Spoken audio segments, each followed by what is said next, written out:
ప్రార్థిస్తూ స్తుతిస్తున్నప్పుడు వాళ్ళ బంధకాలు తెగిపోయినాయి. అలాగే మనం స్తుతిస్తున్నప్పుడు కూడా ఇక్కడ ఎవరికైనా బంధకాలు ఉంటే దేవుడు వాటిని తీసివేయబోతున్నాడు.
మరొక పాట ద్వారా దేవుని నామమును మహింపొద్దామండి.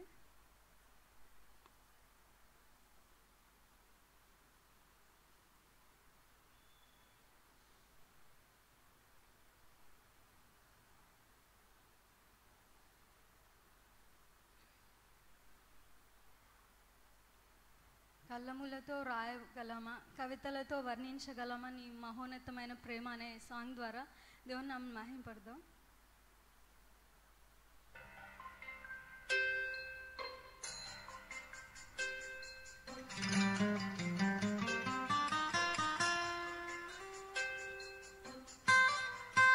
కల్వరిలో ఆయన మన మీద చూపిన ప్రేమ మనం వర్ణించలేదు. అందరు సంతోషంతో చప్పట్లు కొడుతూ దేవుని నామమును మహింపొద్దాం.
విరుస్తున్నాయి యేసయ్య. మేము కూడా మిమ్మల్ని స్తుతించాలన్న ఆశతో ఉన్నామని సంతోషంతో దేవుని మహింపొద్దాం.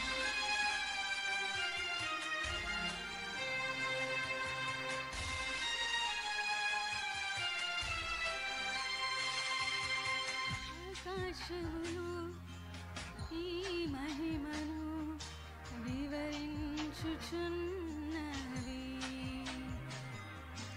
అంతరిక్షము నీ చేతి పనిని వర్ణించుచున్నవి.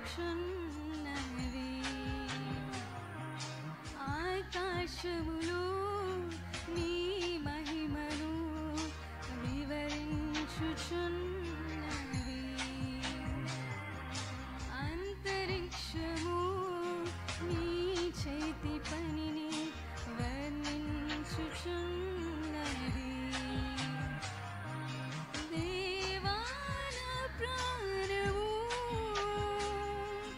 నీ కొరకే తపించుచున్నది. దేవా నా ప్రాణము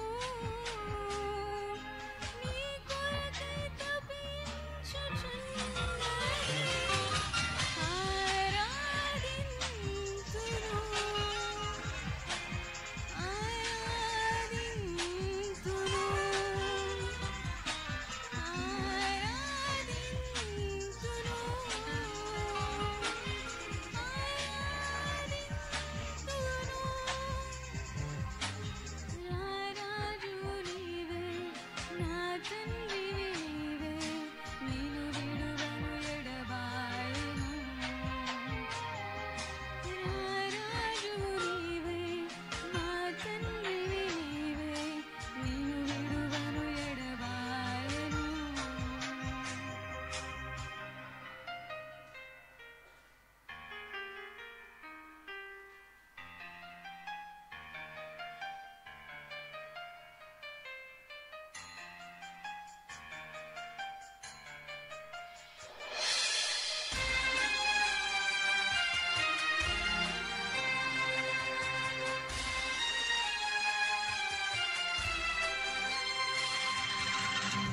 రాగులు, కేరుబులు నిత్యము నిన్ను స్తుతించుచున్నవి. మహాదూతలు, ప్రధాన దూతలు నీ నామము కీర్తించుచున్నవి. సేరాకులు, కేరుబులు నిత్యము నిన్ను స్తుతించుచున్నవి. మహాదూతలు, ప్రధాన దూతలు నీ నామము కీర్తించుచున్నవి. దేవా నా ప్రాణము నీ కొరకే తపించుచున్నది. దేవా నా ప్రాణము నీ కొరకే తపించుచున్నది. ఆరాధింతును, ఆరాధింతును, ఆరాధింతును, ఆరాధింతును. రారాజు నీవే, నా తండ్రివి నీవే, నిన్ను విడువను ఎడబాయను. రారాజు నీవే, నా తండ్రివి నీవే, నిన్ను విడువను ఎడబాయను. రాయగలమా, కవితలతో వర్ణించగలమా, కలలతో వివరించగలమా నీ మహోన్నతమైన ప్రేమ.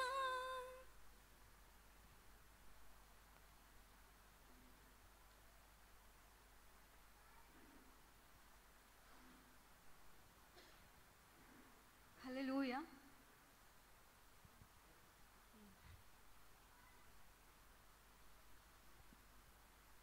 చిన్న ప్రేయర్ చేసుకుందామండి. మెసేజ్ స్టార్ట్ చేసామండి, ప్రేయర్ చేసుకుందాం. మహా అద్భుతకర, ఆశ్చర్యకర, ఆలోచనకర్తమైన గొప్ప దేవ, సర్వాధికారి మా గొప్ప దేవ, గడిచిన కాలమంతా ప్రభా మమ్మల్ని మా కుటుంబాలంతటి మీ రెక్కల చాటున భద్రపరిచి ప్రభా మమ్మల్ని అందరినీ సజీవుల లెక్కలో ఉంచుతున్న విధానం బట్టి మీకే వందనాలు స్తోత్రాలు స్తుతులు చెల్లిస్తున్నాం ప్రభా. ఈ సాయంత్రకాల సమయంలో ప్రభా మిడ్విక్ సర్వీస్ అంతట్లో ప్రభా మీరు మాకు తోడేండి నడిపిస్తున్న విధానం బట్టి మీకే వందనం చెల్లిస్తున్నాం ప్రభా. నేను స్టార్టింగ్ నుంచి ఎండింగ్ వరకు ప్రభా మీ సన్నిధి మా మధ్యలో ఉంచండి ప్రభా. నేను ఎటువంటి మైక్ ఇష్యూస్ కానీ, వెదర్ ఇష్యూస్ కానీ ప్రభా, పవర్ ఇష్యూస్ కానీ ప్రభా, ఎటువంటి టెక్నికల్ ఇష్యూస్ ఏది రాకుండా ప్రభా నైనా మీ సన్నిధి మా మధ్యలో మీరు ఉంచండి ప్రభా. అలాగే నేను ప్రభా వాక్య పరిచర్య చేసే టైంలో కూడా ప్రభా ఎటువంటి డిస్పెన్సెస్ సాతాను తీసుకొని రాకుండా ప్రభా, ఏ అపాధి మనుషుల ప్రభావం కూడా ఇక్కడికి ఏది కూడా రాకుండా నేను చర్చ్ అంతట్లో ప్రభా మీ మహిమతో నింపండి ప్రభానైనా. నేను చర్చ్ సరౌండింగ్ అంతట్లో కూడా ప్రభానైనా మీ మహిమతో నింపండి ప్రభానైనా. ఎవరైతే ఇంకా రక్షణ పొందలేదో వాళ్ళందరికీ రక్షణ కార్యం ఈరోజు జరిగించండి ప్రభా. ఎంతమంది అయితే విడుదల లేక నన్ను బాధలతో ఇబ్బందులతో ఉంటుంటున్నారు ప్రభా, వాళ్ళందరికీ కూడా మీరు విడుదల కార్యాన్ని మీరు ఈరోజు జరిగించిపోతుందికే మీకు వందనాలు చెల్లిస్తున్నాం ప్రభా. స్వస్థత లేక ఎంతోమంది ప్రభా ఉంటున్నారు ప్రభా, వాళ్ళందరికీ కూడా వాళ్ళ హృదయాలలో వాళ్ళ మానసిక స్వస్థతని ప్రభా, శారీరక స్వస్థతని ప్రభా ఈరోజు జరిగే సర్వీస్ అంతట్లో ప్రభా మీరు జరిగించిపోతుందికే మీకే వందనం చెల్లిస్తున్నాం ప్రభా. అలాగే నేను ప్రభా ఇంకెవరితో చర్చ్కి రాలేక ఎటువంటి సాతాన బంధకాలు అయితే వాళ్ళని బంధిస్తున్నాం ప్రభా, వాటన్నిటిని మీరు వాటన్నిటిని లాయపరిచి ప్రభా చర్చ్కి అటెండ్ అయ్యే విధంగా మీ కృపను దాచిపోతుందికే మీకే వందనాలు చెల్లిస్తున్నాం ప్రభా. అలాగే నేను ప్రభా ఎటువంటి ప్రభానైనా ఏ స్వస్థత గురించి అయితే ఏ ఆలోచనలు అయితే వాళ్ళు ఉంటున్నారు ప్రభా, వాళ్ళ ప్రతి ఆలోచన ఎరిగిన మా గొప్ప దేవనైనా వాక్య పరిచయ టైంలో ప్రభా నేను ఏ వాక్యం ద్వారా మీరు మాట్లాడాలనుకుంటున్నారు ప్రభా, ప్రతి ఒక్క వాక్యాన్ని వాళ్ళు వాళ్ళ హృదయాల్లో నాటుకొని పోయే విధంగా ప్రభా వాక్య పరిచర్య ఆ విధంగా ఉండేలాగానే సహాయం తెచ్చాను ప్రభా. నా వాక్య పరిచర్య చేస్తున్న అన్నని ప్రభా ఏడంతల అభిషేకంతో నింపి ప్రభా ఈ నామ మహిమార్థమే అన్నని వాడుకోబోతున్నందుకే మీకే వందనం చెల్లిస్తున్నాం ప్రభా. చర్చ్లో ఉన్న ప్రతి ఒక్క బిడ్డని ప్రభా మీ ఆత్మతో నింపి ఈ నామ మహిమార్థమే ప్రతి ఒక్క బిడ్డ మీరు వాడుకోబోతున్నందుకే మీకే వందనాలు చెల్లిస్తూ సమస్త మహిమ ఘనత మీకే అర్పిస్తూ నజరేయుడైన యేసుక్రీస్తు నామంలో అడిగి వేడుకొని పొంది ఉన్నాం మా తండ్రి, ఆమెన్. హల్లెలూయా.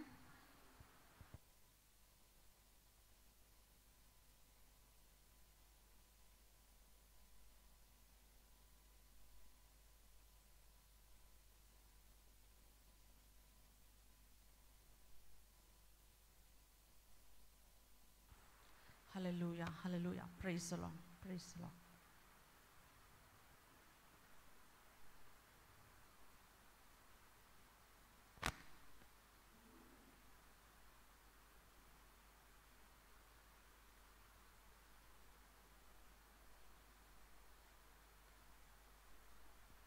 Hallelujah.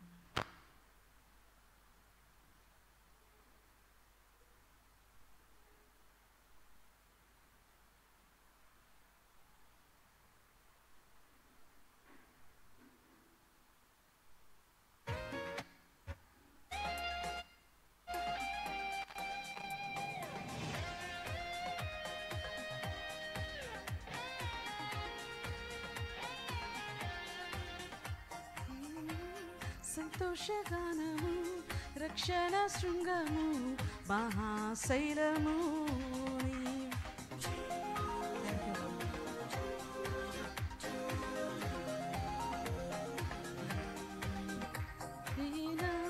సంతోషగానము రక్షణ శృంగము మహాశైలము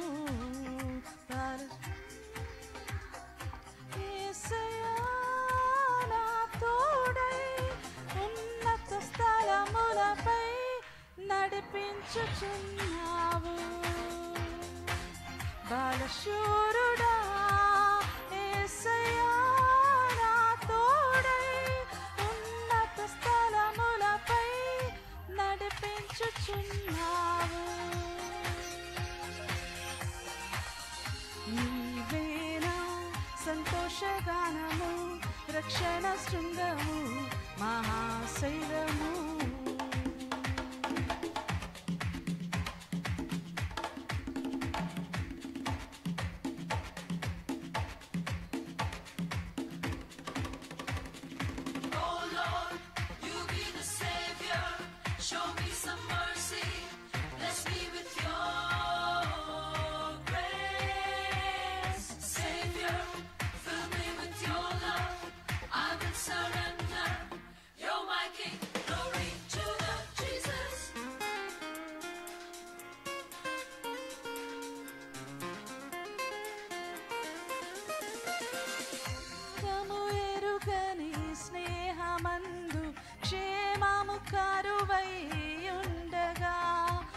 నిజ స్నేహితుడా ప్రాణము పెట్టి నీ ప్రేమతో నన్నాకర్షించినావు. ప్రాణము ఎరుగని స్నేహమందు క్షేమము కరువై ఉండగా నిజ స్నేహితుడా ప్రాణము పెట్టి నీ ప్రేమతో నన్నాకర్షించినావు. నిరంతరం నిలుచును నాపై నీ కనికరం. శోధనలైన బాధలైనను ఎదురింతు నీ ప్రేమతో. నిరంతరం నిలుచును నాపై నీ కనికరం. శోధనలైన బాధలైనను ఎదురింతు నీ ప్రేమతో. నీవే నా సంతోషగానము, రక్షణ శృంగము, మహాశైలము. నీవే నా సంతోషగానము, రక్షణ శృంగము, మహాశైలము. Thank you.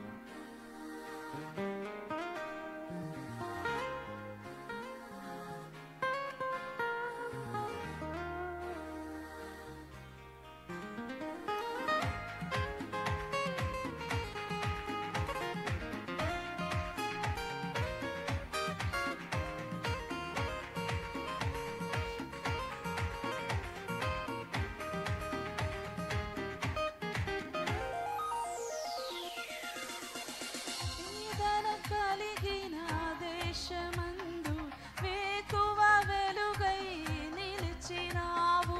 విడువక తోడై అభివృద్ధి పరచి ఐగుప్తులో సింహాసనమిచ్చినావు. వేదన కలిగిన దేశమందు వేకువ వెలుగై నిలిచినావు. విడువక తోడై అభివృద్ధి పరచి ఐగుప్తులో సింహాసనమిచ్చినావు. మారదు ఎన్నడూ నీవిచ్చిన దర్శనం. అనుదినం అనుక్షణం నీతో నా జీవితం. మారదు ఎన్నడూ నీవిచ్చిన దర్శనం. అనుదినం అనుక్షణం నీతో నా జీవితం. నీవే నా సంతోషగానము, రక్షణ శృంగము, మహాశైలము. నీవే నా సంతోషగానము, రక్షణ శృంగము, మహాశైలము.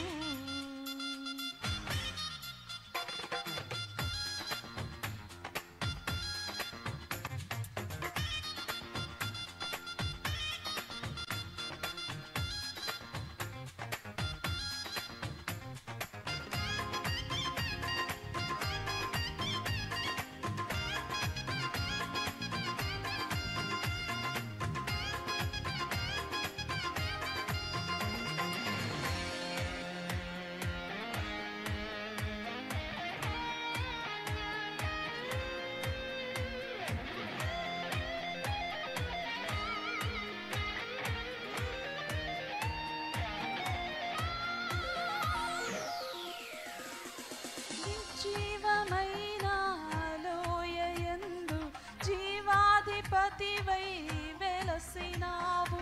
దీన శరీరం మహిమ శరీరముగా నీ వాక్కుతో మహాసైన్యముగా మార్చినావు. నిర్జీవమైన లోయయందు జీవాధిపతివై వెలసినావు. దీన శరీరం మహిమ శరీరముగా నీ వాక్కుతో మహాసైన్యముగా మార్చినావు.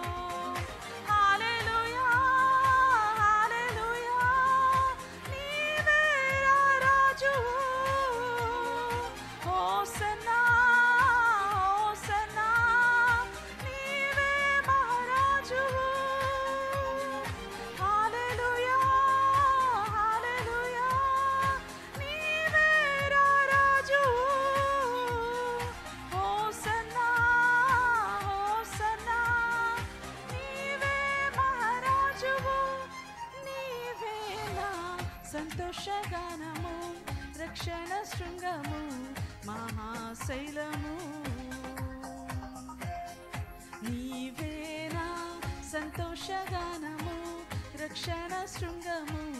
మహాశైలము బలశూరుడా యేసయ్యా నా తోడై ఉన్నత స్థలములపై నడిపించుచున్నావు. బలశూరుడా యేసయ్యా నా తోడై ఉన్నత స్థలములపై నడిపించుచున్నావు. నీవేనా సంతోషగానము రక్షణ శృంగము మహాశైలము. నీవేనా సంతోషగానము రక్షణ శృంగము మహాశైలము. హల్లెలూయా హల్లెలూయా. దేవానికి స్తోత్రం తండ్రి. ప్రభువా నిజంగా నీ ప్రేమ నీ త్యాగము తండ్రి వెల కట్టలేనిది. యేసయ్యా మీకు స్తోత్రం చెల్లించుకుంటున్నామయ్యా. ఇదిగో తండ్రి ప్రభువా ఎక్కడో మరి తండ్రి ప్రభువా ఇదిగోనైనా మరి తండ్రి ప్రభు ఎటువంటి గుర్తింపు లేని మమ్మల్ని తండ్రి ప్రభువా మీ బిడ్డలుగా తండ్రి మీ వారసులుగా తండ్రి మీరు ఇచ్చిన గుర్తింపును బట్టి స్తోత్రం చెల్లించుకుంటున్నామయ్యా. ఇదిగో తండ్రి నాయన పరలోకపు వారసులుగా మమ్మల్ని తండ్రి నిత్యత్వంకు వారసులుగా మమ్మల్ని చేసినందుకు దేవా మీకు స్తోత్రం చెల్లించుకుంటున్నామయ్యా. Thank you Lord, thank you Lord, thank you Lord.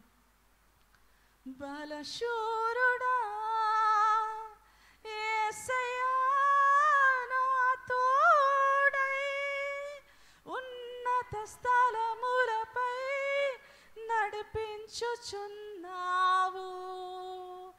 బలశూరుడా యేసయ్యా నా తోడై ఉన్నత స్థలములపై నడిపించుచున్నావు. నీవేనా సంతోషగానము రక్షణ శృంగము మహాశైలము.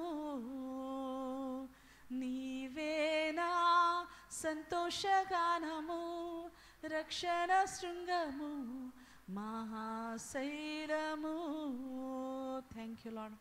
దేవా మీరే మా శృంగం మా కోట తండ్రి ప్రభా మీరే మా నాయకుడై ఉంటుండగా తండ్రి ప్రభా ఇదిగోనైనా మా సైన్యాధిపతిగా ఉంటుండగా తండ్రి మా ముందర నడుస్తున్న దేవా మీకు స్తోత్రం చెల్లించుకుంటున్నాం తండ్రి. లోకంలో పరిస్థితులు తండ్రి ప్రభా ఒకవేళ సాతాను చేతిలో ఉండవచ్చు తండ్రి ప్రభా అయితే మేము లోకమును జయించి ఉన్నామని మమ్మల్ని చెప్పిన దేవా మీకు స్తోత్రం చెల్లించుకుంటున్నాము తండ్రి. ఇదిగో తండ్రి ప్రభా లోకంలో ఉన్న వాటి కంటే ప్రభా లోకంలో ఉన్న వానికంటే మేము మరి తండ్రి మాలో ఉన్నవాడు తండ్రి ఎంతో గొప్పవాడని చెప్పిన దేవా మీకు స్తోత్రం చెల్లించుకుంటున్నాము తండ్రి. Thank you lord for the assurance father. దేవా తండ్రి ప్రభా మీరు ఇచ్చిన ధైర్యముకై తండ్రి ప్రభా మీరు ఇచ్చిన విశ్వాసముకై మేము స్తోత్రం చెల్లించుకుంటున్నాము తండ్రి. అయితే తండ్రి ఈ లోకంలో ఎవరు నశింపకుండా తండ్రి ప్రభా మీ సన్నిధికి తండ్రి మాలాగున చేరునట్లుగా తండ్రి ప్రతి ఒక్కరి కోసం మేము ప్రార్థన చేస్తుంటుండగా దయ చూపించి తండ్రి ప్రభా వారి యొక్క రాతి హృదయములను కరగ చేసి తండ్రి యుగ సంబంధమైన దేవత వారికి కన్ను దృష్టికి తండ్రి గుడ్డితనము కలుగ చేసి ఉంటుండగా తండ్రి ప్రభా ఆ ముసుగుని తొలగించమని యేసయ్యా సహాయం చేయమని అడుగుతున్నాము తండ్రి. పరిశుద్ధాత్ముడ ఈ లోకంలో మరొకసారి అల్లలాడమని మరొకసారి సంచరించమని అడుగుతున్నాము తండ్రి ప్రభువా. Thank you lord. ఆ విజ్ఞాపన ఆత్మను తండ్రి ప్రభా ఆత్మల యొక్క భారమును మాకు దయచేయమని అడుగుతున్నాము దేవా మీకు స్తోత్రం చెల్లించుకుంటున్నామయ్యా. లోకము తండ్రి ప్రభా ఇదిగో నా నాశనమునకు జోగుతూ ఉంటుండగా తండ్రి ప్రభువా ఇదిగో తండ్రి వాడి కొరకు ప్రార్థించే కృపను మాకందరికీ దయచేయమని మరొకసారి మాకు ఇచ్చిన రక్షణను బట్టి స్తోత్రం చెల్లించుకుంటూ కొద్ది స్తుతి ఆరాధన యేసయ్య పరిశుద్ధ నామములో సమర్పించుకుంటున్నాము తండ్రి. ఆమేన్.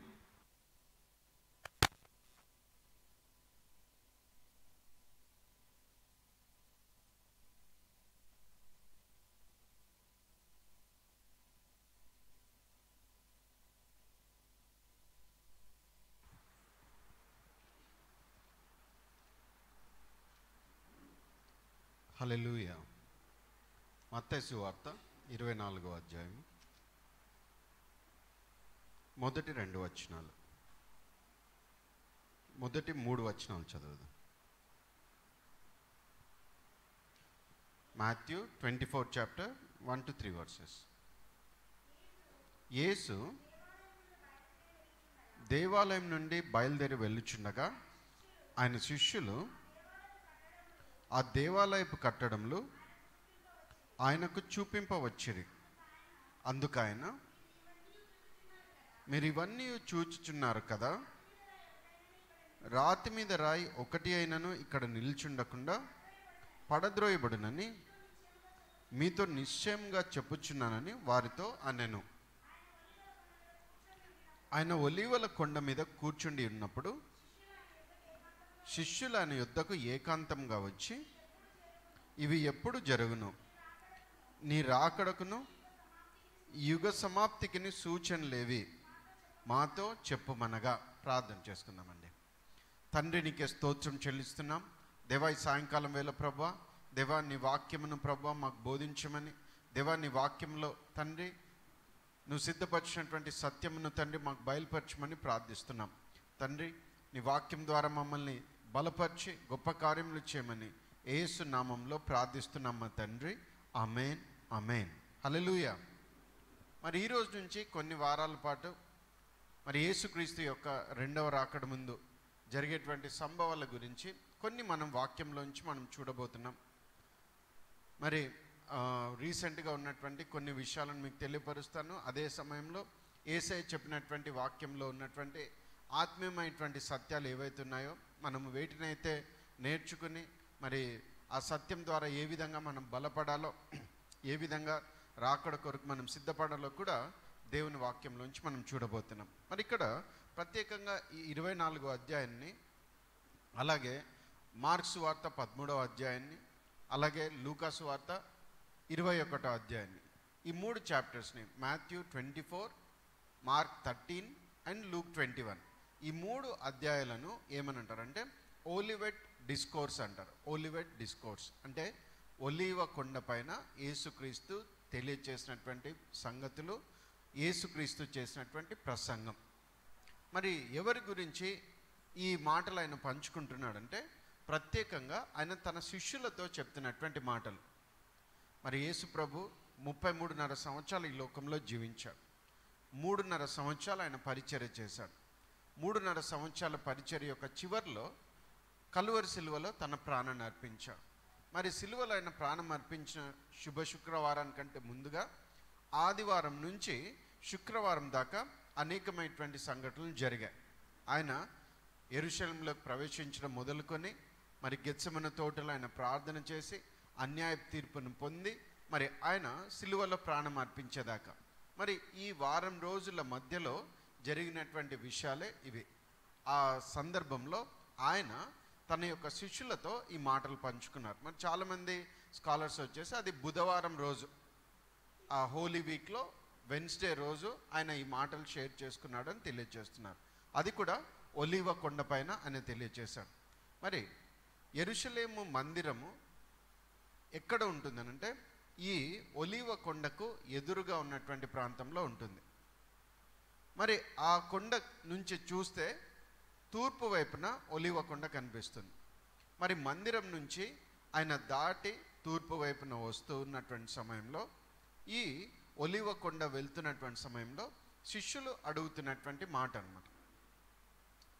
మరి వాళ్ళు ఏం చూస్తున్నారంటే ఆ మందిరం నుంచి వాళ్ళు దాటి వస్తుండగా ఆ మందిరాన్ని చూపిస్తూ ఆ మందిరం యొక్క వైభోగాన్ని వాళ్ళు చూపిస్తున్నారు. అక్కడ చెప్తున్నటువంటి మాటలు, ఆయన శిష్యులు ఆ దేవాలయపు కట్టడంలోను ఆయనకు చూపింప వచ్చిరి.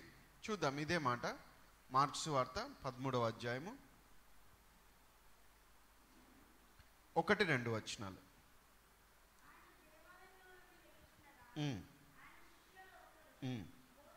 బోధకుడా, జాగ్రత్తగా దాన్ని చదువుతూ వద్దాము. బోధకుడా, ఈ రాళ్ళు ఎలాంటివో ఈ కట్టడంలో ఎలాంటివో చూడమని ఆయనతో అనెను. అందుకు యేసు, ఈ గొప్ప కట్టడంలో చూచున్నావే, రాతి మీద రాయి ఒకటి అయినను ఇక్కడ నిల్చుండకుండా పడద్రోయబడునని అతనితో చెప్పాను. అక్కడ ఆయన చెప్తున్నటువంటి మాట, ఆ శిష్యుల్లో ఒకడు, బోధకుడా ఈ రాళ్ళు ఎలాంటివో ఈ కట్టడంలో ఎలాంటివో చూడమన్నారు. 2 విషయాలు చెప్తున్నాను. ఈ రాళ్ళు ఎలా ఉన్నాయో చూడు, తర్వాత ఈ గొప్ప కట్టడాలు ఎలా ఉన్నాయో చూడన్నాడు. అప్పుడు యేసయ్య ఏమని చెప్తున్నాడంటే, ఈ గొప్ప కట్టడాలు చూస్తున్నావేనా అంటే నార్మల్గా ఉన్నటువంటి కన్స్ట్రక్షన్స్, బిల్డింగ్స్ కాదు, అది గొప్ప కట్టడాలు. చూద్దాం. ఇంకా లూకా సువార్త 21వ అధ్యాయము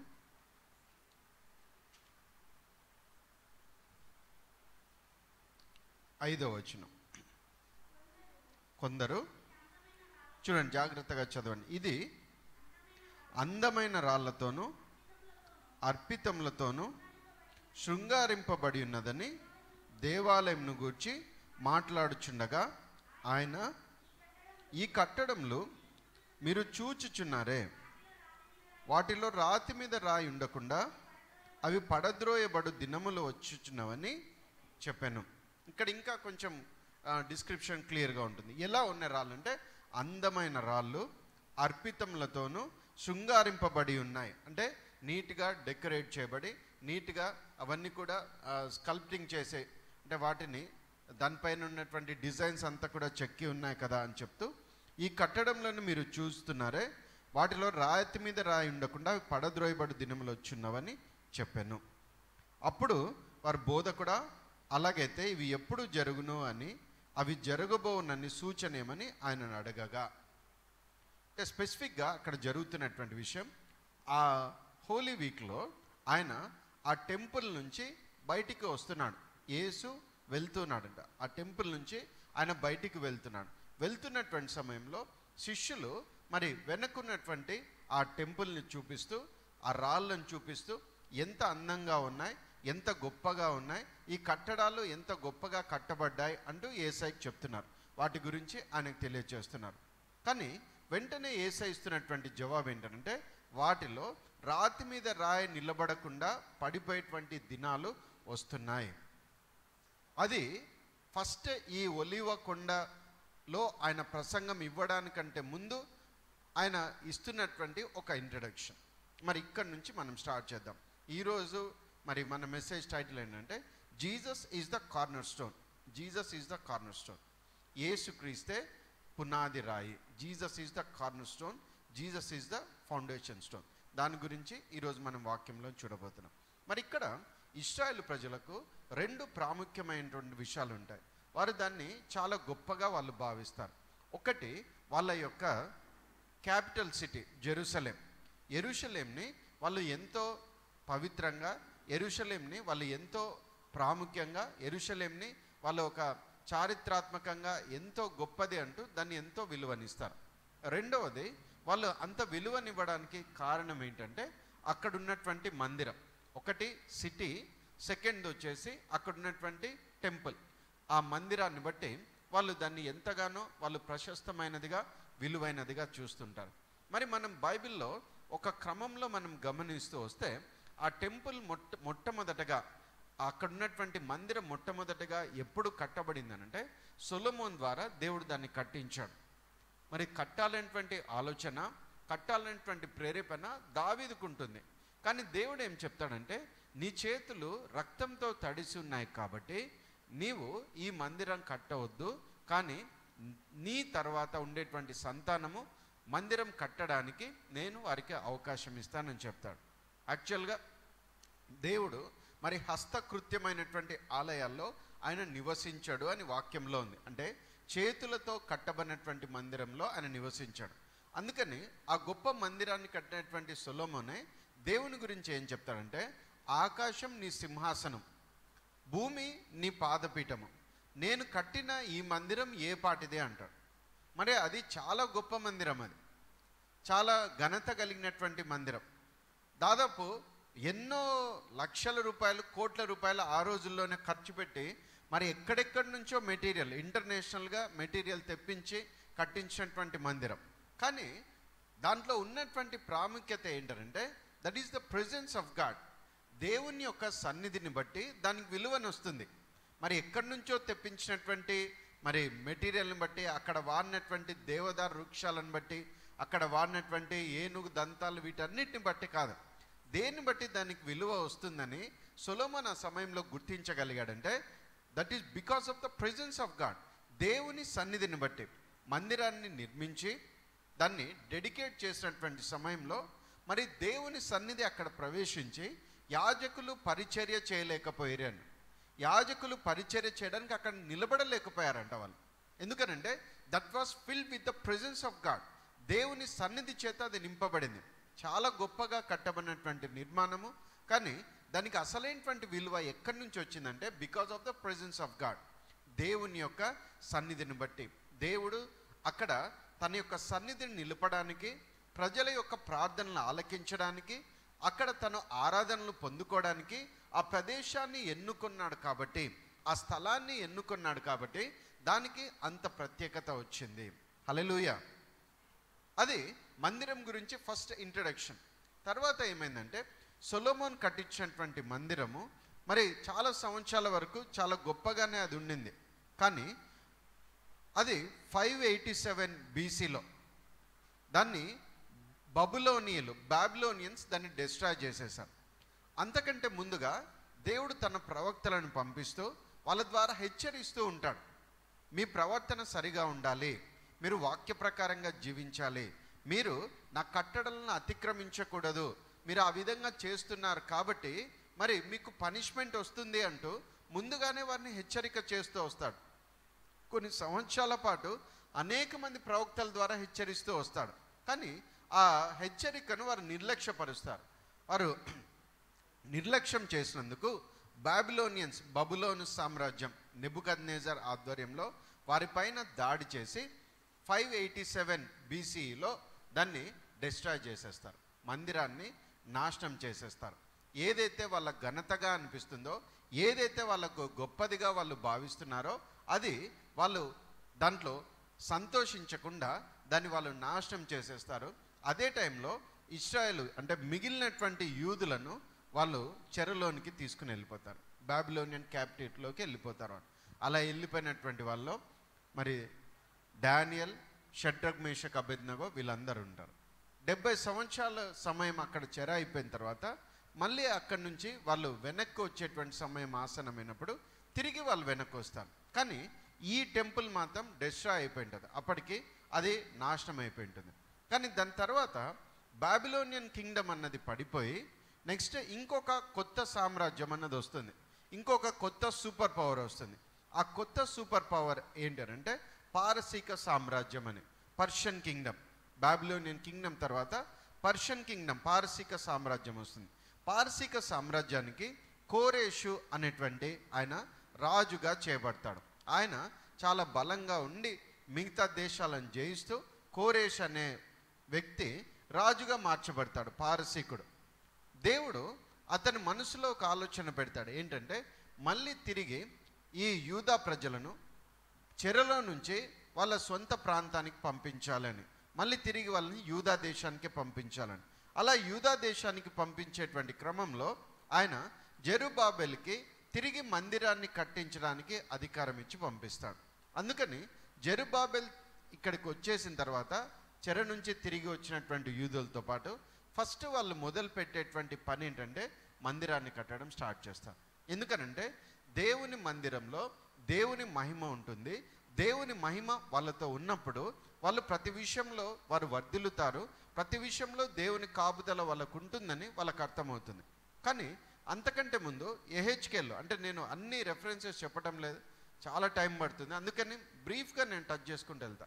ఎహెచ్కేలు సమయంలో ఒక దర్శనం కలుగుతుంది.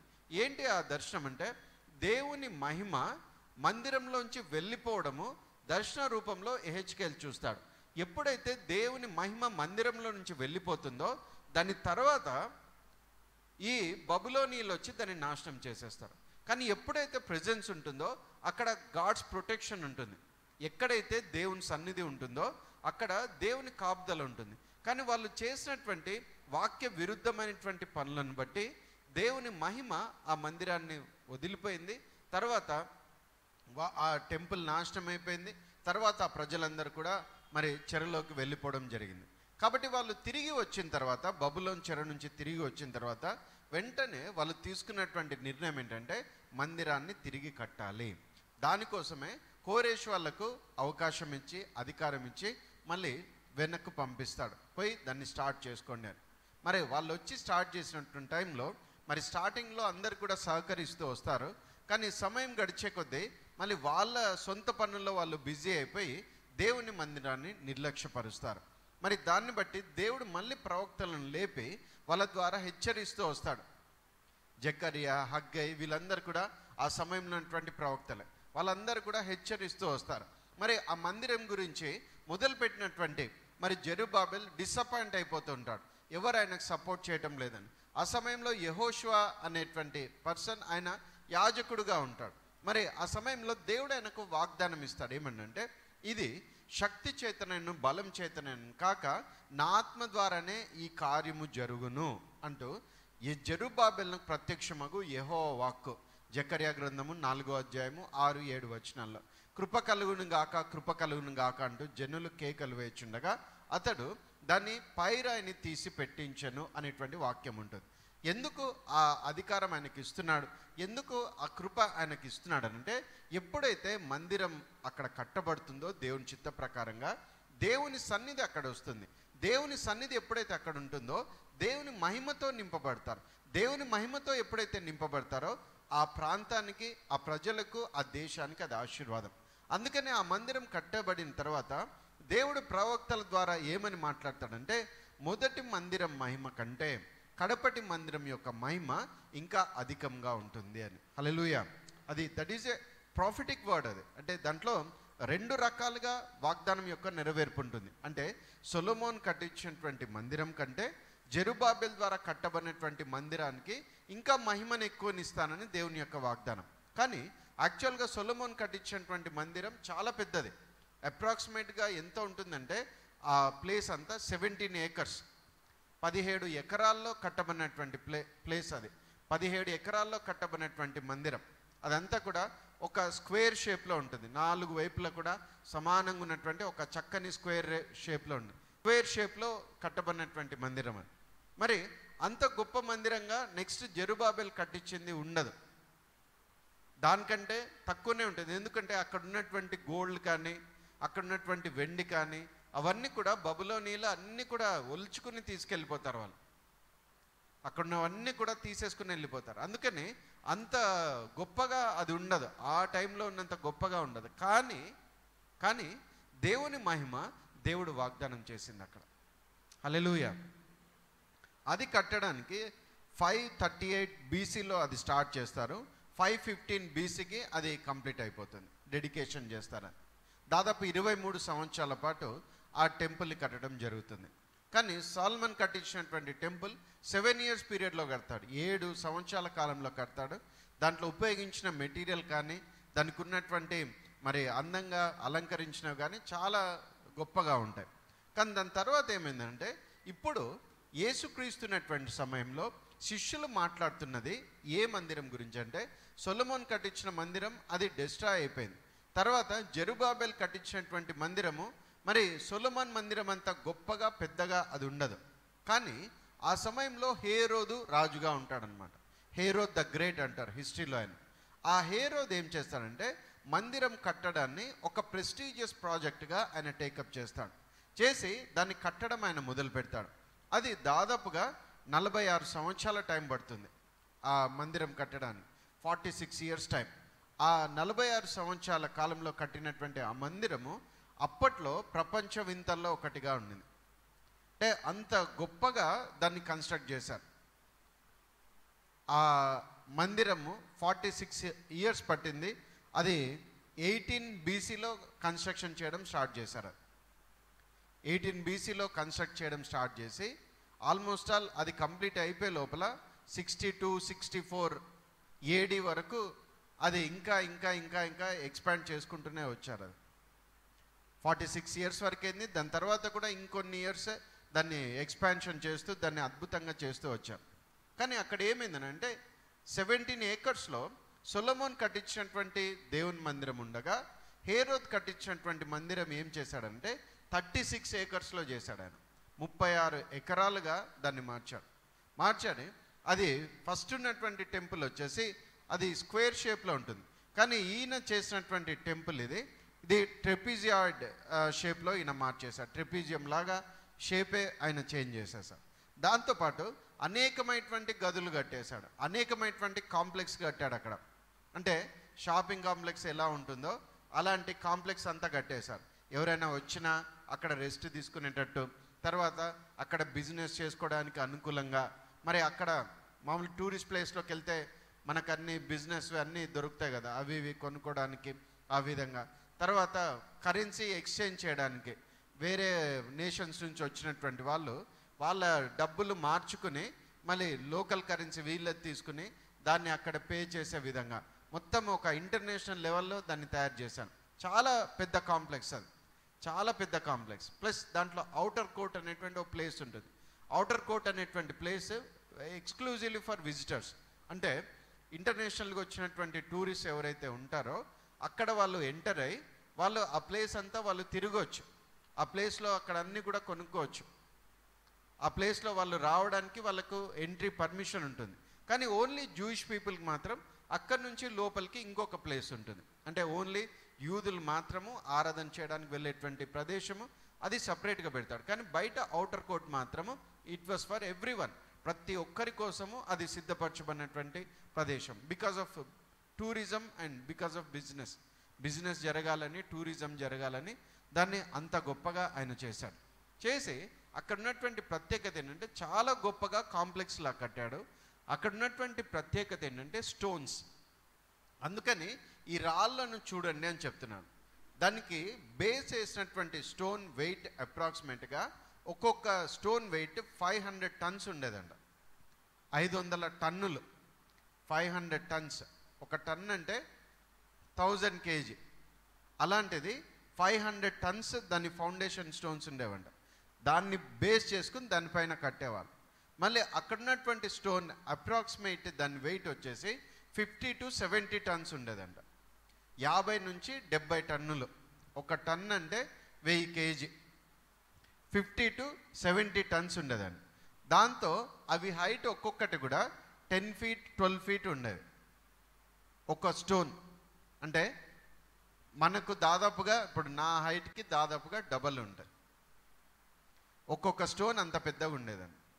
అందుకని ఆ శిష్యులు ఏమని చెప్తున్నారంటే ఈ రాళ్ళను చూడండి అంటారు. దానికోసం అక్కడ ఉండేటువంటి కొన్ని క్వారీస్ అన్నీ కూడా తవ్వి కిందనే వాటన్నింటినీ కూడా షేప్ చేసి వాటిని మళ్ళీ ఒక స్పెషల్ ట్రాన్స్పోర్ట్ సిస్టంలో పైకి తీసుకెళ్లేటువంటి వాళ్ళంట, కొండపైకి. మరి కొన్ని తొలచడానికి, కొండపైన తొలచడానికి పర్మిషన్ ఉండదు. అందుకని అవి ఆ పైన కట్ చేస్తే అవి అన్హోలీ అవుతాయని కిందనే వాటిని షేప్ చేసి కింది నుంచి వాటిని తీసుకుని వెళ్ళేవాళ్ళంట. అందుకని దానికి ఒక స్పెషల్ టెక్నాలజీ ఆ రోజుల్లో మరి వారు చేసినటువంటి ఈ మేసన్ వర్క్కి హాస్మోనియన్ మేసనరీ అని ఒక ఫేమస్ అన్నమాట. ఇక్కడ నుంచి తీసుకెళ్ళి వాటిని అంతా కూడా పెట్టిన తర్వాత పక్కన అంతా పెట్టిన తర్వాత ఆ గ్యాప్స్ ఫిల్ చేయడానికి వాటి మధ్యలో వాటర్ని రిలీజ్ చేసేవాళ్ళని. ఆ వాటర్ రిలీజ్ చేసిన కొంచెం టైంకి అవన్నీ కూడా ఎక్స్పాండ్ అయ్యి ఆ గ్యాప్స్ అన్నీ కూడా ఫిల్ చేసి టైట్గా అతుక్కుని పోయేవంటారు. అందుకనే ఆ రోజుల్లో ఒక అంటే కన్స్ట్రక్షన్లో ఒక వండర్ అది. అంటే ఎంత గొప్పగా నిర్మించబడింది అనడానికి అందరు కూడా ఆశ్చర్యకరంగా చూసేటువంటి వాళ్ళు. మనమేమో సింపుల్గా ఆ రాయి పైన రాయి నిలబడదని అని అనుకున్నా, కానీ ఆ రాయిలో చాలా ప్రత్యేకత ఉన్నది. వాటిని నెట్లో కూడా మీరు చూసినా దాని దగ్గర మనుషులు నిలబడి ఫొటోస్ తీసుకుని ఉంటారు చూడండి కొన్ని. అంటే ఆ టెంపుల్ రెమినెంట్స్ ఇంకా కొన్ని ఉన్నాయి. ఈ టెంపుల్ వచ్చేసి 46 years వరకు కట్టబడింది. ఆల్మోస్ట్ ఆల్ 20 BCలో 18 to 20 BCలో అది స్టార్ట్ చేస్తే అది 64 BC వరకు ఇంకా కన్స్ట్రక్షన్ జరుగుతూనే ఉంది. కానీ ఒక ప్యాథెటిక్ థింగ్ ఏంటంటే 64 AD వరకు 64 AD 70 ADకి అంతా అది మొత్తం కొలాప్స్ అయిపోయింది. 70 ADలో యేసయ్య చెప్పిన ఈ ప్రవచనం నెరవేర్పు జరిగింది. ఏంటంటే రాతి మీద రాయి నిలబడని దినాలు వస్తాయని. 70 ADలో టైటస్ అనేటువంటి ఒక రోమన్ గవర్నర్, ఒక ఆర్మీ జనరల్ యూదా ప్రజలకు వ్యతిరేకంగా లేచి వాళ్ళను బొత్తిగా నాశనం చేసేస్తున్నాడు. చాలామందిని, లక్షల మందిని యూదులను చంపేశారు. తర్వాత యెరూషలేంని కాల్ చేశాడు. చివరిగా మందిరంలో రాయి పైన రాయి నిలబడకుండా అన్నిటిని పడగొట్టేశాడు. ఇంకా ఆ రాళ్ళు పడిపోయినటువంటి ఆ రాళ్ళ అవశేషాలు, కొన్ని కుప్పలు ఇప్పటి కూడా కనిపిస్తాయి, ఇప్పటి కూడా ఉన్నాయి. నెట్లో మీరు సెర్చ్ చేస్తే దొరుకుతుంది. కొన్ని కాపీ చేసి పెట్టాం మేము కూడా, కొన్ని డౌన్లోడ్ చేసాం, ఇప్పటికి కూడా ఉన్నాయి. అది యేసయ్య చెప్పినటువంటి మాట. ఇవేమో అందంగా ఉన్నాయి, ఇవేమో దృఢంగా ఉన్నాయి, ఇవేమో చాలా పెద్దగా ఉన్నాయి, వాటిని తీసుకురావడానికే చాలా కష్టము.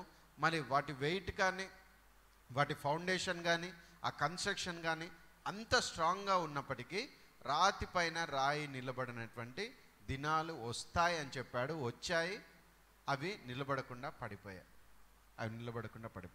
That was the second temple. Solomon కట్టించింది మొదటి మందిరం. జెరుబాబెల్ ద్వారా రెండో మందిరం కట్టబడింది.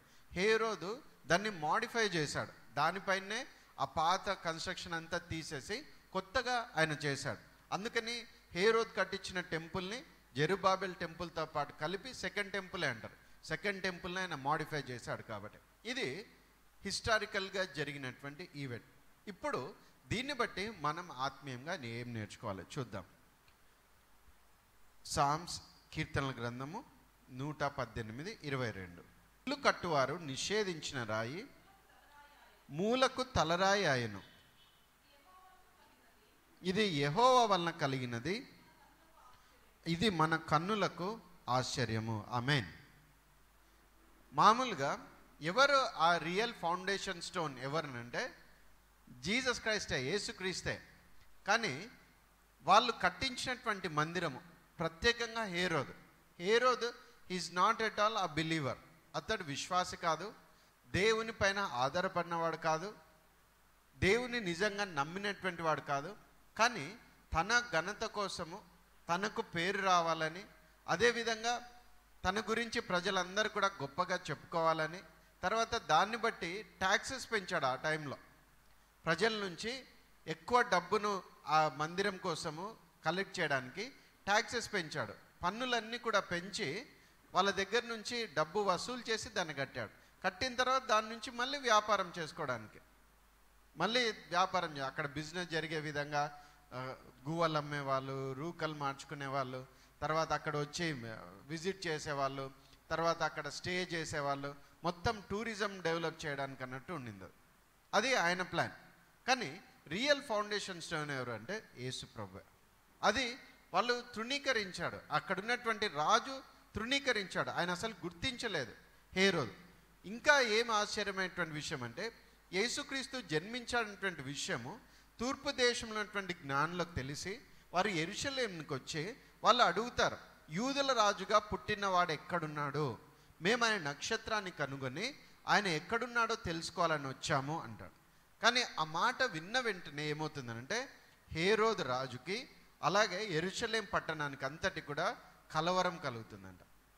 కలవరం కలుగుతుంది. ఎప్పుడు కూడా ఆయన ఆలోచన ఏంటంటే తన యొక్క పొజిషన్ పైనే, తాను రాజుగా ఉండాలని మాత్రమే. కానీ మందిరం పైన నిజంగా ఆయనకు భక్తి శ్రద్ధలంటూ ప్రత్యేకంగా ఏమీ లేవు. కానీ నిజమైనటువంటి పునాది ఎవరంటే యేసుక్రీస్తే. అందుకని వాళ్ళు నిషేధించినారు. ఇల్లు కట్టేవాళ్ళు యేసుక్రీస్తుని నెగ్లెక్ట్ చేసినారు, నిషేధించినారు. తర్వాత మందిరం కట్టబడిన తర్వాత ఏం జరగాలి? మందిరంలో కట్టబడిన తర్వాత ఏం జరగాలంటే దేవుని యొక్క ఉద్దేశం ప్రకారము నా మందిరము సమస్త జనులకు ప్రార్థనా మందిరం. అక్కడ ప్రార్థనలు జరగాలి, అక్కడ ఆరాధనలు జరగాలి, అక్కడ దేవునికి బలులు అర్పించబడాలి. వారు చేసినటువంటి పాపాలను బట్టి కృతజ్ఞతార్పణలు, తర్వాత సమాధాన బలులు, పాప పరిహారార్థ బలులు, ఇవన్నీ కూడా అక్కడ జరగాలి. కానీ అక్కడ చేయాల్సింది అదంతా ఎవరు అంటే యాజకులు చేయాలి.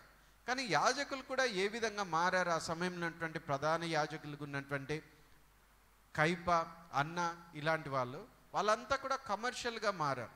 వాళ్ళు ఏమాత్రము దేవునితో సంబంధం లేకుండా వాళ్ళ కళ్ళ ఎదుటనే దేవుడు ఉన్నప్పటికీ, వాళ్ళ కళ్ళ ఎదుటనే దేవుడు ప్రత్యక్షంగా ఉన్నప్పటికీ గుర్తించలేనటువంటి మరి ఆత్మీయమైనటువంటి గుడ్డితనంతో వాళ్ళు ఉన్నారు. అంటే ప్రజలను విశ్వాసంలో కట్టాల్సింది వాళ్ళు, ప్రజలను వాక్యంలో కట్టాల్సింది వాళ్ళు, ప్రజలను ప్రార్థనలో కట్టాల్సింది వాళ్ళు. కానీ వాళ్ళు ఏం చేస్తున్నారంటే వాళ్ళు తమ స్వార్థం కోసము, వాళ్ళ సొంత లాభం కోసమే మందిరాన్ని వాళ్ళు ఉపయోగించుకున్నారు. కానీ మరి యేసు ప్రభువును వాళ్ళు తృణీకరించారు, యేసు ప్రభువుని నిరాకరించారు. మత్తయి సువార్త 21వ అధ్యాయంలో ఆయన యెరూషలేంలోకి ప్రవేశిస్తాడు. ప్రవేశించినప్పుడు ప్రజలు ఉత్సాహంతో ఆయన చూసి గుర్తుపట్టి వాళ్ళు ఏమంటారంటే హోసన్నా, ప్రభు పేరట వచ్చేవాడు స్తుతింపబడును గాక, దావీదు కుమారునికి జయము, హోసన్న హోసన్న అంటూ కేకలు వేస్తారు. నిజంగా ఆ స్తుతులకు పొందడానికి ఆయన అర్హుడే. సమస్తమైనటువంటి స్తుతులకు పాత్రుడు ఆయన మాత్రమే. కానీ అక్కడ ఉన్నటువంటి యాజకులకు అది కోపం వస్తుంది. ఈ పిల్లలు ఏం చేస్తున్నారో, వీళ్ళు ఏం కేకలు వేస్తున్నారో నీకు అర్థం కావటం లేదా అని అడుగుతారు. అడిగితే వాళ్ళు మౌనంగా ఉన్నట్లయితే రాళ్ళు కూడా కేకలు వేస్తాయని. హల్లెలూయా. ఏ రాళ్ళు కేకలు వేస్తాయి? ఆ 2000 టన్నుల రాళ్ళు కూడా కేకలు వేస్తాయి. హల్లెలూయా. ఏమని కేకలు వేస్తాయి? యేసయ్యనే మమ్మల్ని సృష్టించాడు, యేసయ్యనే మా దేవుడు అంటూ హోసన్న హోసన్న అంటే అవి కూడా స్తుతిస్తాయి. ఎందుకు చెప్తున్నానంటే ఆ మాట నిజంగానే అలా జరుగుతుంది. సృష్టి యావత్తు అది ఎప్పుడు దానికి విమోచన వస్తుందా అంటూ మూలుగుతున్నదంట. అది that stones are a part of the creation. ఆ రాళ్ళు అన్నవి సృష్టిలో ఒక భాగం కాబట్టి తప్పనిసరిగా అవి కూడా they are waiting for the messiah. ప్రభువు వస్తాడని, మెస్సయ వస్తాడని, యేసయ్య వస్తాడని, తమ సృష్టికర్త వస్తాడని అవి ఎదురు చూస్తున్నాయి. కానీ వాళ్ళు ఏం చేస్తున్నారంటే యేసు ప్రభుని పట్టించుకోకుండా మిగతా అవన్నీ కూడా వాళ్ళు చేస్తూ ఉన్నారు. అందుకని మీరు తిరిగి నన్ను గుర్తించేదాకా, ప్రభు పేరిట వచ్చేవాడు స్తుతింపబడును గాక అని చెప్పేదాకా మళ్ళా నేను తిరిగి రాను అని చెప్తాడు. మీరు నన్ను రికగ్నైజ్ చేసేదాకా మళ్ళా నేను తిరిగి రాను అని చెప్తాను. ఆ నిషేధించబడినటువంటి రాయి ఎవరనంటే యేసు ప్రభువే. కానీ ఆ నిషేధించబడినటువంటి రాయి ఏంటంటే మూలకు తలరాయి ఆయను, చీఫ్ కార్నర్ స్టోన్, మూలకు తలరాయను. అక్కడి నుంచే స్టార్ట్ అవుతుంది. అదే ఫౌండేషన్, అక్కడి నుంచే టోటల్గా ఉంటుంది. చూద్దాం వాక్యంలో ఇంకా.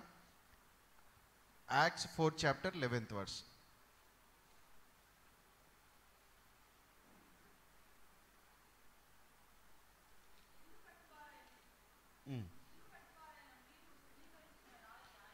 ఇల్లు కట్టువారైన మీరు తృణీకరించిన రాయి ఆయనే, ఆ రాయి మూలకు తలరాయి ఆయను. ఆమేన్. ఆ రాయి మూలకు తలరాయి ఆయను, యేసు ప్రభువే. ఎవరిది చెప్తున్నారంటే శిష్యులు చెప్తున్నారు. యేసుక్రీస్తు యొక్క శిష్యులు వాళ్ళు సువార్త ప్రకటించేటువంటి క్రమంలో ఈయననే మూలకు తలరాయి అంటూ తెలియజేస్తున్నారు. తర్వాత యెషయా గ్రంథం 28వ అధ్యాయం 16వ వచనం.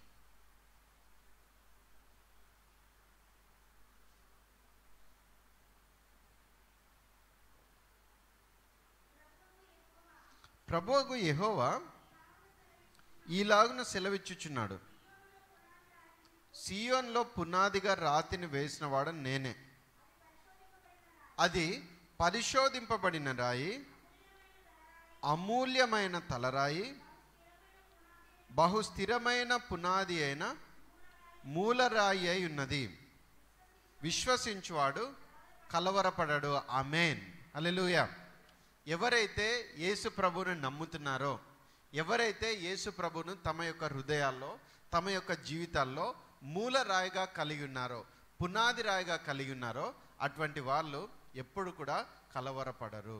వారు స్థిరమైనటువంటి వారుగా ఉంటారు. వారు దేవుని దృష్టిలో అమూల్యమైనటువంటి వారుగా ఉంటారు. దేవుని దృష్టిలో వాళ్ళు విలువైనటువంటి వారుగా ఉంటారు. మరి యేసయ్య గురించి ఇక్కడ వివరిస్తూ ఏమని తెలియచేయబడుతున్నా అంటే పరిశోధింపబడిన రాయి, పరిశోధింపబడిన రాయి. ఇట్ వాస్ టెస్టెడ్, పరిశోధించబడింది. అంటే యేసు ప్రభు ఈ లోకంలో ఉన్నప్పుడు ఆయన 33.5 సంవత్సరాలు మానవునిగా జీవించాడు. ఆయనలో ఏ పాపం లేదు, ఏ దోషం లేదు. అందుకని ఆయన మనవలే ప్రతి విషయంలో శోధింపబడినను ఏ పాపం లేనివాడుగా ఉన్నాడు.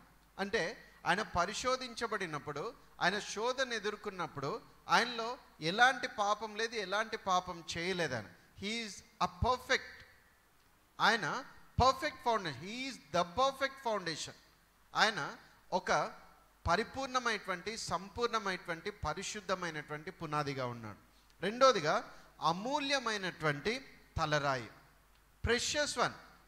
అందుకని యేసయ్య మనల్ని రక్షించినటువంటి సమయంలో మన కోసం చిందించబడినటువంటి రక్తం గురించి ఏమైనా రాయబడి అంటుందంటే అమూల్యమైనటువంటి, నిష్కలంకమైనటువంటి, పరిశుద్ధమైనటువంటి గొర్రెపిల్ల రక్తం. అమూల్యమైనది అంటే దాన్ని వెల చెల్లించలేమని. మూల్యం అంటే ప్రైజ్ అని. అమూల్యమైనది అంటే ప్రైజ్లెస్, అంటే ఎంత నువ్వు చెల్లించినా దానికి వెల కట్టలేవని, దానికి డబ్బులు నువ్వు చెల్లించలేవు. మరి ఆ టైంలో ఆ రాళ్ళను తీసుకోవడానికి మళ్ళీ ఫస్ట్ వాళ్ళు క్వారీస్ చేశారంట. లైమ్ స్టోన్ ఉండే క్వారీస్ని వాళ్ళు తీసుకుని దాన్ని ఫస్ట్ అక్కడ కట్ చేశారు, దాన్ని తర్వాత షేప్ చేసుకున్నారు, తర్వాత దాన్ని క్యారీ చేశారు, పై వరకు క్యారీ చేసిన తర్వాత దాన్ని ప్లేస్ చేసుకుంటూ వెళ్ళారు. అంటే మధ్యలో ఎన్నో రకాలైనటువంటి ఫైనాన్షియల్ ట్రాన్సాక్షన్స్ అవుతాయి. క్వారీని వాళ్ళు కొనాలి, లేకపోతే పర్మిషన్ తీసుకోవాలి, లేకపోతే లీజ్ తీసుకోవాలి, వర్కర్స్కి పే చేయాలి, మళ్ళీ దాన్ని షేప్ చేసుకోవాలి, ట్రాన్స్పోర్ట్కి పే చేయాలి, పైకి వచ్చిన తర్వాత లేబర్కి పే చేయాలి, తర్వాత దాన్ని డిజైన్ చేసిన వాళ్ళకంతా కూడా పే చేసుకుంటూ రావాలి. అంత చేసినా కూడా ఆ స్టోన్ చాలా వాల్యుబుల్ స్టోన్, అది న్యాచురల్గా ఫామ్ అయినటువంటి స్టోనే. కానీ యేసుక్రీస్తుకి ఎక్కడ కూడా ఆయన చేసినటువంటి కార్యానికి, ఆయనలో ఉన్నటువంటి విలువకి మనం ఏమీ కూడా చెల్లించలేము. ఎంత చెల్లించినా కూడా అది తక్కువే, ఎంత చెల్లించినా తక్కువే. సొలొమోను కోట్ల రూపాయలు పెట్టి దాన్ని కట్టించాడు, కానీ దేవుని మహిమ ముందు అది తక్కువనే. యేసు ప్రభు పునాది రాయిగా మన జీవితంలో ఉంటున్నప్పుడు ఆయన అమూల్యమైన వాడని మనం గుర్తించాలి. అమూల్యమైనటువంటి యేసయ్య మనల్ని కూడా అమూల్యమైనటువంటి వారిగా మారుస్తాడు. ఆమేన్. తర్వాత అది ఎలాంటి రాయి అంటే బహు స్థిరమైన పునాది అయి ఉన్నదండి. బహు స్థిరమైనటువంటి పునాది అంటే మామూలు స్థిరం కూడా కాదు, స్టేబులే కాదు, మోస్ట్ స్టేబుల్, బహు స్థిరమైనటువంటి పునాదిగా ఉంది. అంటే యేసు ప్రభు నిన్ను రక్షించాడు, యేసు ప్రభు రక్షణను పొందుకున్నావు అంటే నిన్ను స్థిరముగా ఆయన మారుస్తున్నాడు, నీ జీవితాన్ని ఆయన స్థిరపరుస్తూ ఉన్నాడు. ఆమేన్. చూద్దాం, ఇంకో మాట చూద్దాం. 1 పేతురు 2వ అధ్యాయము 4-5 వచనాలు. మనల్ని దేవుడు ఆత్మ సంబంధమైన మందిరంగా కడుతున్నాడంట. ఆయన ఎవరంటే హీస్ ద చోజన్ వన్, ఏర్పరచబడినవాడు. తర్వాత హీస్ ద ప్రెషియస్ వన్, అమూల్యమైనటువంటి వాడు. And he's the living stone, సజీవమైనటువంటి రాయి.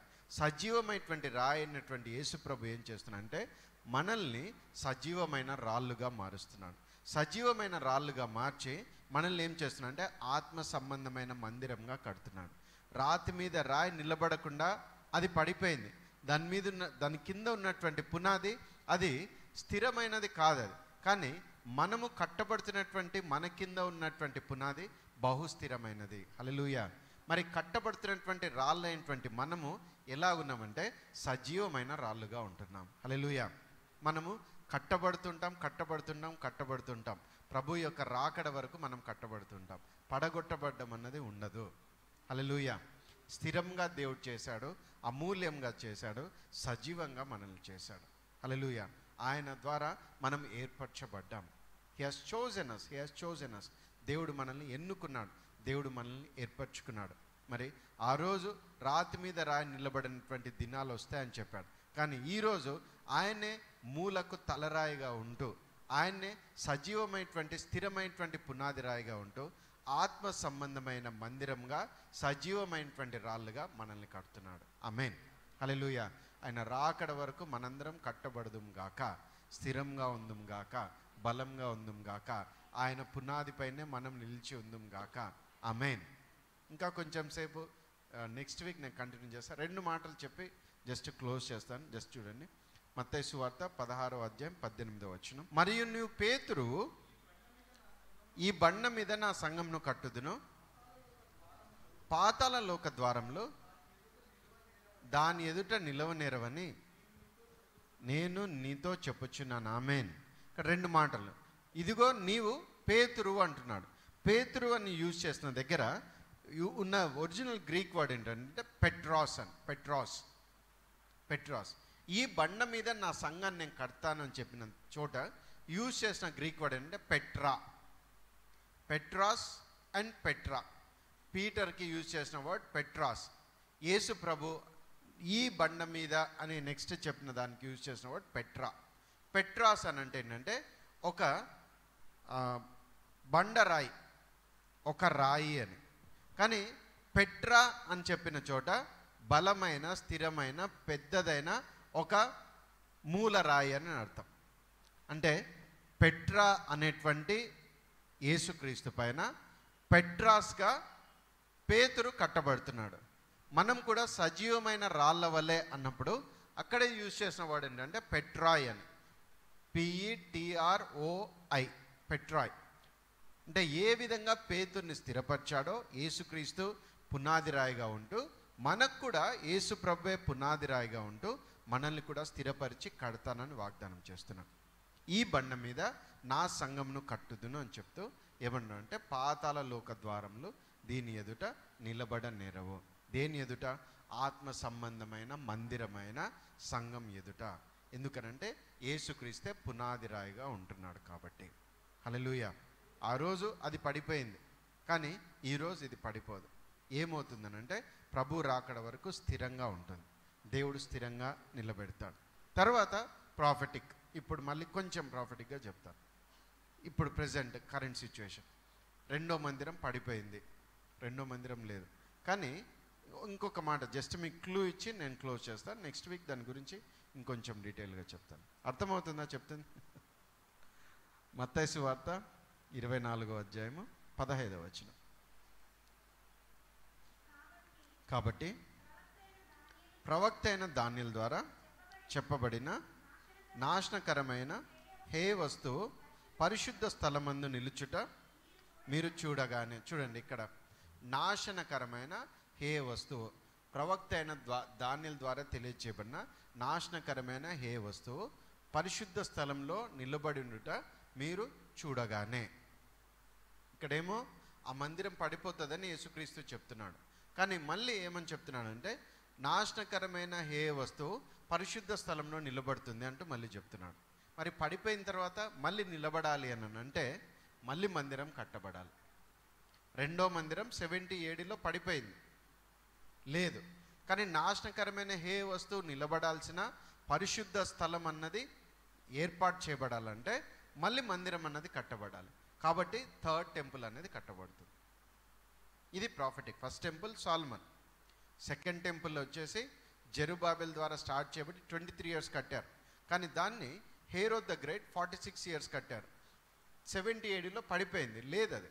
కానీ థర్డ్ టెంపుల్ రెండవ రాకడ ముందు, మరి అంత్య దినాల్లో జరుగుతున్నటువంటి సంభవాల సమయంలో తిరిగి అది కట్టబడుతుంది, తిరిగి కట్టబడుతుంది. ఇప్పుడు అది కట్టబడుతుంది. నెక్స్ట్ వీక్ దాని విజువల్స్ చూపిస్తాను. అదంతా కూడా ప్లాన్ అంతా కూడా రెడీగా ఉంది. దానికోసం లాస్ట్ వీక్లో ఒక యాజకుని కూడా ప్రిపేర్ చేశారు, ప్రధాన యాజకుని. తిరిగి అక్కడ బలులు అర్పించడానికి ఆ మోడల్ అంతా కూడా రెడీగా ఉంది. మరి టెంపుల్ ఇన్స్టిట్యూట్ అంటూ ఇజ్రాయెల్లో ఒక స్పెసిఫిక్గా ఒక బ్రాంచ్ ఫామ్ అయింది. చాలా ఇయర్స్ నుంచి వాళ్ళు దాదాపు ఒక 20-30 years నుంచి ఆ టెంపుల్ ఇన్స్టిట్యూట్ అనేది ఫామ్ అయ్యి వాళ్ళు మందిరం కట్టడానికి రకరకాల మోడల్స్ వేస్తూ వచ్చారు. తర్వాత మాక్ వర్షిప్, మాక్ సర్వీసెస్, మాక్ సాక్రిఫైస్ అవన్నీ కూడా వాళ్ళు చేస్తూ వస్తున్నారు అన్నమాట. కట్టిన తర్వాత ఎలాగ చేయాలి అనే దానికోసము వాళ్ళన్నీ కూడా ట్రయల్స్ చేస్తూ వస్తున్నారు. అది చాలా తొందరలో కట్టబడుతుంది అనేటువంటి విధంగా అందరు కూడా ప్రిపేర్డ్గా ఉన్నారు. మరి ఇప్పుడు ప్రజెంట్గా దాని లొకేషన్ ఎక్కడనంటే, మరి ఇప్పుడు టెంపుల్ మౌంట్ అనే ప్లేస్ ఇప్పుడు కూడా ఉంది, కానీ దాంట్లో ఒక పార్ట్ వరకు మాత్రమే జ్యూస్కి యాక్సెస్ ఉంటుంది. అది కూడా వెయిలింగ్ వాల్ అని పిలువబడేటువంటి ప్రదేశం. తెలుగులో దాన్ని విలాపాల గోడ అంటారు. అక్కడ సొలొమోన్ కట్టించినటువంటి మందిరం యొక్క అవశేషం ఒకటి ఇంకా మిగిలింది, ఒక పెద్ద గోడగా ఉంది. కాబట్టి ఆ ప్రదేశంలో ప్రార్థన చేస్తే దేవుడు ఆలకిస్తాడంటూ యూదులు ఇప్పటికి కూడా వెళ్తుంటారు. అది 2 Chronicles 7 chapterలో దాని గురించి రాయబడి ఉంటుంది. 2 దినవృత్తాంతాలు 7వ అధ్యాయంలో ఈ మందిరమందు మీరు చేసేటువంటి ప్రార్థనలను, ఈ స్థలమందు చేసే ప్రార్థనను నేను ఆలకిస్తాను, నా కనుదృష్టి ఎప్పుడు ఇక్కడే ఉంటుందని దేవుడు చెప్పిన ప్లేస్కి సొలొమోన్ కట్టించినటువంటి మందిరానికి సంబంధించినటువంటి ఒక గోడ ఇప్పటికి కూడా ఉంది, విలాపాల గోడ అంటారు. అది ఆ ప్లేస్ వరకు మాత్రమే యూదులకు యాక్సెస్ ఉంది. కానీ అక్కడే ఒక కాంప్లెక్స్ ఉంటుందన్నమాట. ఇంకొకటి అల్-అక్సా మాస్క్ అని ఇంకొక ప్లేస్లో ఉంటుంది. మళ్ళీ అక్కడే డోమ్ ఆఫ్ రాక్ అనేటువంటి ఒక ప్లేస్ ఉంటుంది. మరి ఆ డోమ్ ఆఫ్ రాక్ ఆ ఉండేటువంటి ఆ ప్లేస్లోనే మరి ఇంతకుముందు మందిరం ఉండేది అంటూ చాలామంది యూదులు నమ్ముతారు. మళ్ళీ అక్కడ ఆ కొండపైనే మళ్ళీ తిరిగి థర్డ్ టెంపుల్ కట్టాలనేటువంటి ఆలోచన కలిగి ఉన్నారు ఎగ్జాక్ట్ ఆ ప్లేసెస్లో. మరి అది ఎలా జరుగుతుందో దానికోసం చాలామంది మరి ఆసక్తితో ఎదురు చూస్తూ ఉన్నారు. మరి దానికోసం వాళ్ళు ఫండ్స్ కూడా రైజ్ చేశారు. ఆన్లైన్లో కూడా ఉంటుంది, ఫేస్బుక్ తర్వాత ఇన్స్టాగ్రామ్ దాంట్లో టెంపుల్ ఇన్స్టిట్యూట్కి అన్ని కంట్రీస్ నుంచి అన్ని టైప్స్ ఆఫ్ ఫెయిత్, అంటే అన్ని రిలీజియన్స్ నుంచి ఫండ్స్ వాళ్ళు కలెక్ట్ చేస్తున్నారు. That is for every one, అందరికీ యాక్సెస్ లాగా. అంటే ఆ అవుటర్ కోర్ట్లో ఎలాగైతే ఏదో టైంలో వెళ్తారో అలాగ దీంట్లోకి వెళ్ళడానికి కూడా అవకాశం ఉంది. అది ప్రజెంట్గా వర్క్ జరుగుతుంది. మరి అది జరిగినప్పుడు మరి that is the perfect sign, మనము అంత్య దినాల్లో ఖచ్చితంగా ఉన్నాము అని. అది కట్టబడి డెడికేట్ చేశారా, ఇంకా ఆ టైంలో తప్పనిసరిగా దేవుని రాకడ వస్తుంది, ఖచ్చితంగా మనం సిద్ధపడి ఉండాలనడానికి బలమైనటువంటి సైన్. కాబట్టి నెక్స్ట్ వీక్లో దాని గురించి ఇంకొంచెం డీటెయిల్గా నేను ఎక్స్ప్లెయిన్ చేస్తాను. మరి ఈరోజు ఆ రాళ్ళ గురించి, ఆ మందిరం గురించి కొన్ని బేసిక్స్ థింగ్స్ మనం చూసాం. రెండోది, యేసుక్రీస్తే మనకు పునాదిగా ఉంటున్నాడు, యేసుక్రీస్తే మనల్ని కడుతున్నాడు. ఆత్మ సంబంధమైన మందిరంగా మనము ఆయనను ఆరాధించడానికి దేవుని ద్వారా ఎన్నుకోబడ్డాము, దేవుని ద్వారా ప్రశస్తమైనటువంటి వారిగా మార్చబడ్డాము, దేవుని ద్వారా అమూల్యమైనటువంటి తన రక్తం ద్వారా కడగబడి మనము పరిశుద్ధ జనంగా ఆయన ద్వారా మనం ఏర్పాటు చేయబడ్డాం. మనము మరి ఆత్మ సంబంధమైనటువంటి మందిరంగా, సజీవమైనటువంటి రాళ్ళుగా కట్టబడుతున్నాం. కాబట్టి ప్రభు కృపను మనం జ్ఞాపకం చేసుకొని మరి ఆయన మనకు పునాదిగా ఉంటుండగా మనము ఆయన నుంచి తొలగిపోకుండా ఆయన మీద మనం నిలిచి ఉండే విధంగా ఆయన వాక్యాన్ని పాటిస్తూ మరి ఆయన వాక్య ప్రకారంగా ప్రార్థిస్తూ మరి ఆ విధంగా జీవిస్తూ ప్రభు రాకడ కొరకు మనం సిద్ధపడే వారంగా ఉందుముగాక. యేసు నామంలో ఆమేన్. ప్రార్థన చేసుకుందామండి.